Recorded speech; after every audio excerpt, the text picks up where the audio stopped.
It's arguably the worst place in the world to be born with albinism. Tanzania. The country has one of the largest populations of albinos in the world. But despite being a tourist mecca with a peaceful reputation, this is a country where albinos are being hunted down like animals. A warning, what you're about to see is disturbing. Pictures of the human remains of the victims, killed all because of a superstitious belief that their limbs possess supernatural powers. A renegade group of witch doctors are now using their body parts in potions and spells. More than 50 albinos have been killed since 2007. It's a relatively new phenomenon, and the murders have been condemned as a heinous and systematic violation of human rights. We drive deep into northern Tanzania near the border of Rwanda. Our team includes Osoro, our interpreter. They always hijack minibuses and 2 police officers with automatic weapons. Armed highway robbery is common in these parts. We have come in search of a woman named Mariamu.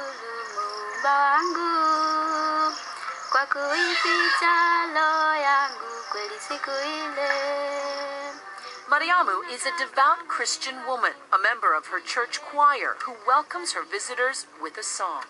That is so beautiful! But one night, just a little more than a year ago, Mariamu earned a tragic distinction as one of only 2 albinos who have survived a brutal attack. Does she ever experience pain now?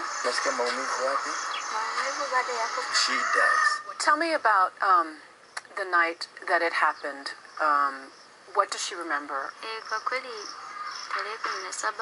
On that fateful night last year, I was sleeping with my child in our hut.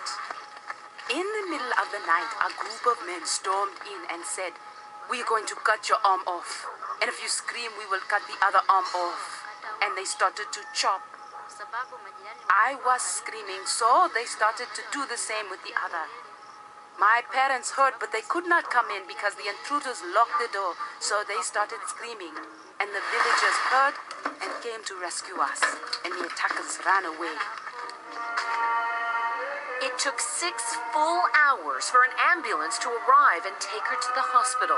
Her limbs could not be saved. She was also 5 months pregnant. The baby did not survive the attack. Mariamu was caught up in an ugly black market business.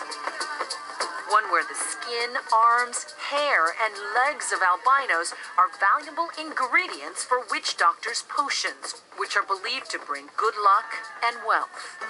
The most simple tasks are now impossible for Mariamu.